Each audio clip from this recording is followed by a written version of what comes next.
Hola chicos, continuamos con los temas y el tema que vamos a estar revisando esta sesión va a ser un tema de farmacología. Propiamente vamos a estar revisando otro electrolito, en este caso el gluconato de calcio. Y bueno, como ya habíamos comentado antes, los electrolitos, independientemente de cuál sea, pertenecen a un grupo conocido como medicamentos de alto riesgo. ¿Y cuáles son este tipo de medicamentos, no? Este grupo. Bueno, pues estos medicamentos son aquellos que tienen un riesgo muy elevado de causar algún tipo de daño grave o incluso causar la muerte del paciente, ¿no? Si tú lo administras de manera inadecuada o incorrecta. ¿Qué quiere decir? Que si tú no lo administras de manera correcta, tienes una probabilidad sumamente alta de causar algún problema, alguna afección o algún daño, tanto en la integridad como en la función de algún órgano o incluso causar la muerte del paciente.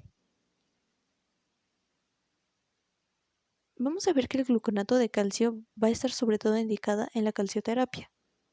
Y vamos a revisar un poquito sobre las indicaciones terapéuticas, ¿no?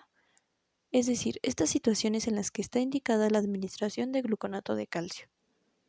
Para empezar, tenemos el tratamiento de la hipocalcemia aguda. ¿Qué quiere decir? Una reposición cuando los niveles de calcio están bajos. Tenemos el restaurador electrolítico durante una nutrición parenteral, es decir, que administremos esa parte de la nutrición, esa parte de calcio que le hace falta a esa nutrición, ¿no? Y como coadyuvante en las reacciones alérgicas agudas y anafilácticas, como ya habíamos dicho antes, por ejemplo, en una sobredosificación de sulfato de magnesio, se tiene que administrar una inyección intravenosa de 1 gramo de gluconato de calcio. Vamos a hablar un poquito sobre la posología, es decir, sobre estas dosis y estas cantidades. Y para empezar tenemos que recalcar esto de, como ya sabemos que los electrolitos son sumamente irritantes para las venas, si administramos un electrolito intravenoso, tiene que ser de una manera muy lenta. Y que sobre todo la velocidad de administración y las dosis van a depender tanto del estado del paciente como de sus necesidades.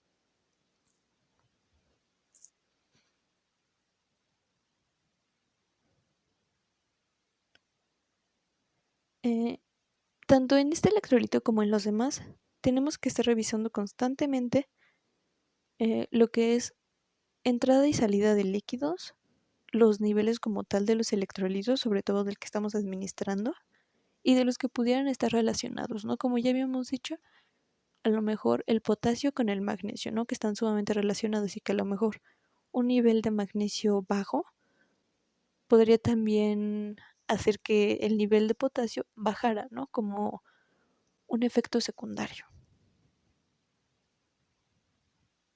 Vamos a hablar sobre las contraindicaciones, es decir, sobre estas situaciones en las que no se debe de administrar el gluconato de calcio. Para empezar tenemos la hipersensibilidad, es decir, la alergia. ¿Y alergia a qué? Bueno, al gluconato de calcio, no a la sustancia como tal. Tampoco lo vamos a administrar cuando hay hipocalcemia. ¿Por qué? Porque es un nivel elevado de calcio. Entonces es un poco ilógico, bueno, demasiado, que si el calcio está elevado ya a un nivel patológico, tú administres más calcio. Sobre todo nefrocalcinosis e insuficiencia renal severa.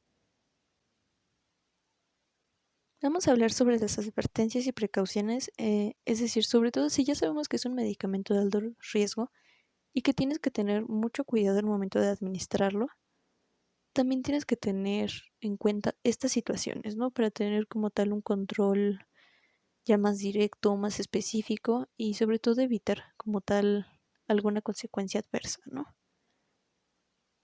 Tenemos que poner especial atención en pacientes que tienen sarcoidosis o insuficiencia renal, ya que tienen un mayor riesgo de, como tal, de retener, de aumentar, de que sus niveles, sí, aumenten, eleven de calcio, ¿no? Sobre todo también en la insuficiencia cuando los pacientes tienen cálculos renales, porque estos cálculos renales, recordemos que son que son piedras, ¿no? Que son litos, y sobre todo de qué son, de minerales. ¿Y qué es el calcio? Un mineral. Entonces, a lo mejor pudiera incrementar la formación de litos, entonces hay que tener suma precaución. En enfermedad cardíaca, controlada o tratada con glucósidos digitálicos, en control periódico de niveles plasmáticos de calcio en los que reciban tratamiento concomitante, en dosis elevadas de vitamina D. ¿Por qué? Porque recordemos que la vitamina D es calcitriol. Entonces pasa lo mismo que en la hipercalcemia. Entonces hay que tener mucho cuidado sobre todo con eso, con estar checando los niveles de los electrolitos, sobre todo del electrolito que estamos administrando. Y en tratamientos prolongados con suplementos de calcio. Ahora, también pueden causar irritación en venas, que era lo que habíamos dicho, que los electrolitos son sumamente irritantes para los vasos, sobre todo para esa venita por donde vas a estar pasando como tal la terapia, ¿no? Y aquí nos dice que para que tengamos un poquito más de control en esta infusión, lo ideal es que pasemos a través de un catéter pequeño, pero por una vena grande. ¿Por qué? Porque vamos a tener muchísimo más control de todo lo que estamos infundiendo. Y esto también es sumamente importantísimo de recalcar, ¿no?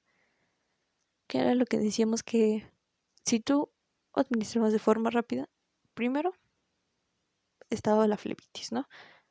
Digamos como tal, ya te habías echado esa vena. Pero aquí en el gluconato de calcio todavía tenemos que poner un poquito más de énfasis porque la administración rápida va a causar vasodilatación. Entonces, ¿qué puede causar? Bueno, que la frecuencia cardíaca baje, que tengas una arritmia cardíaca, que se pueda desmayar tu paciente, el síncope, o que incluso lo puedes llevar incluso hasta un paro cardíaco. Y bueno, ¿cuáles son las reacciones adversas, no? Como estos efectos secundarios que pudiera llegar a presentarse a causa de la administración o la infusión de gluconato de calcio. Bueno, tenemos las náuseas, vómitos, mareos, somnolencia, bradicardia, latidos cardíacos irregulares. Y todo esto, ¿por qué, no? Porque lo que nos está ayudando el gluconato de calcio es a una vasodilatación. Entonces, a lo mejor, si al médico o a la enfermera o cualquier profesional de la salud le falla como tal, o la dosis, o la administración, la velocidad, en cualquiera de los pasos, a lo mejor pudiera llegar a presentarse alguno de estos síntomas, ¿no?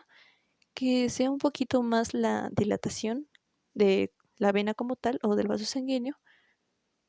Entonces, lejos de que ya sea eficaz, a lo mejor pudiera potenciar un poquito al paciente, ¿no? Y es cuando se empiezan a sentir mareados, cuando empiezan a tener